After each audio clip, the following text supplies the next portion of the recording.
Dad's voice still echoes in my head. "You deserve the world," he said, holding my sister close as she unwrapped the envelope. A fully paid trip to Europe.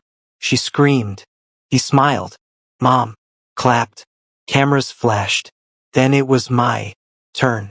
A small gift bag, a $20 gift card, and a lecture. Learn to be grateful, son. Life doesn't owe you anything. The room laughed softly like I was a running joke they'd all been in on. I smiled, too. The kind of smile that hides a storm. That night, while they were still toasting her bright future, I packed my laptop, my passport, and the one thing they forgot I owned: independence. By morning, I was gone. Growing up, love in. Our house had terms and conditions. My sister was the sunshine. I was the reminder to work harder. When she got she was gifted. When I did, Dad said, "Good. That's what's expected."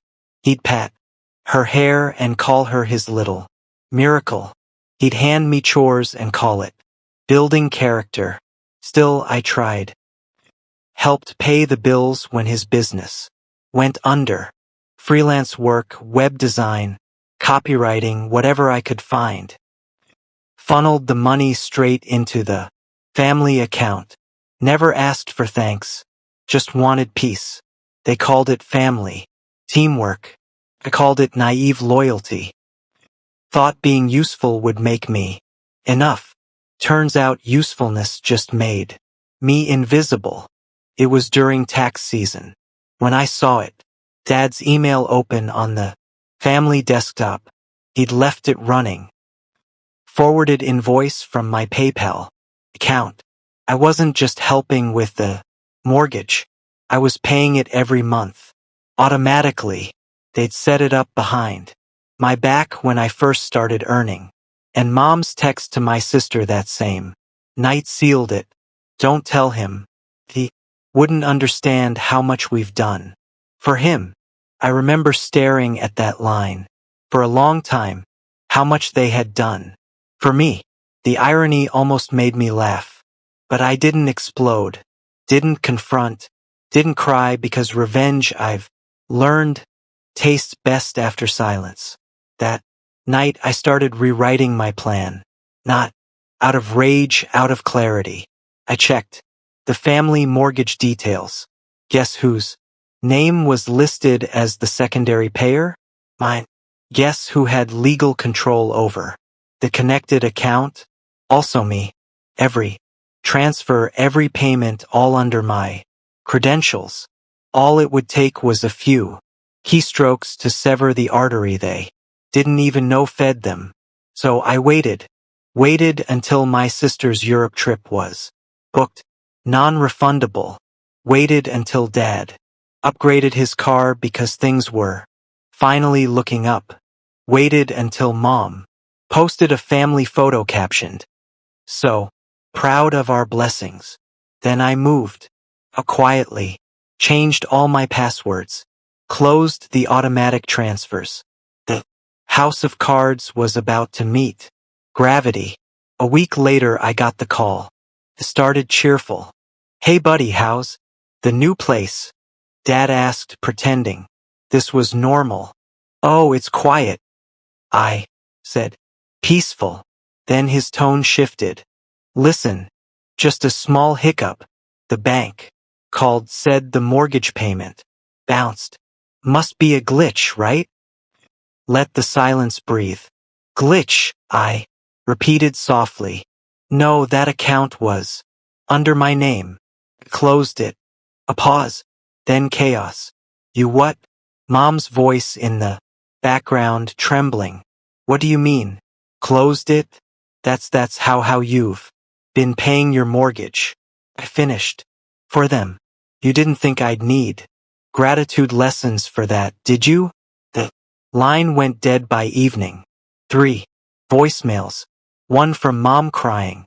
One from Dad, furious.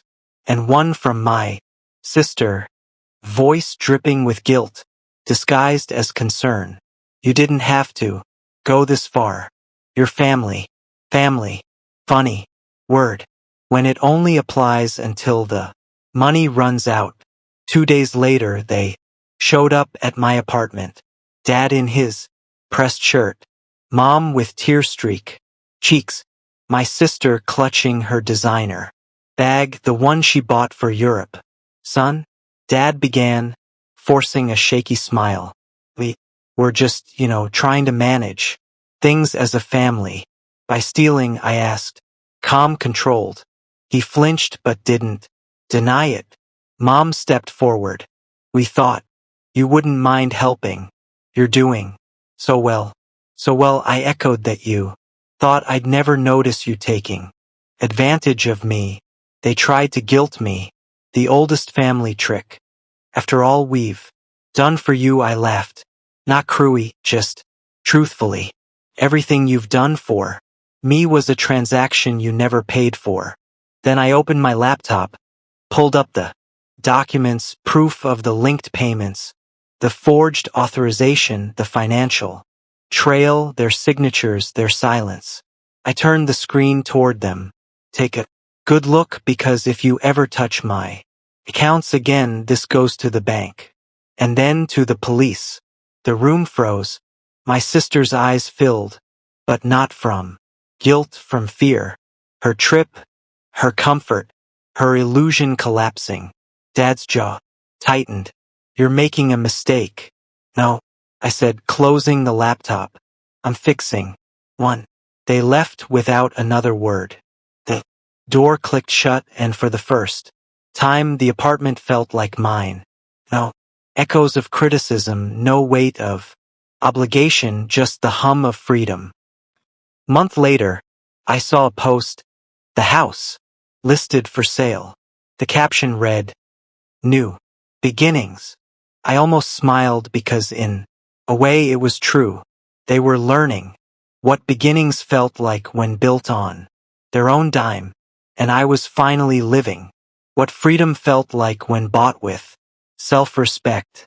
Sometimes revenge isn't loud. It's not screaming or breaking or destroying.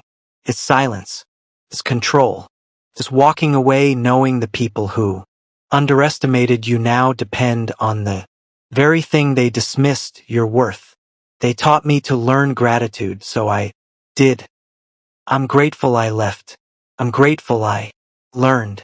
And most of all, I'm grateful they finally know what ungrateful really looks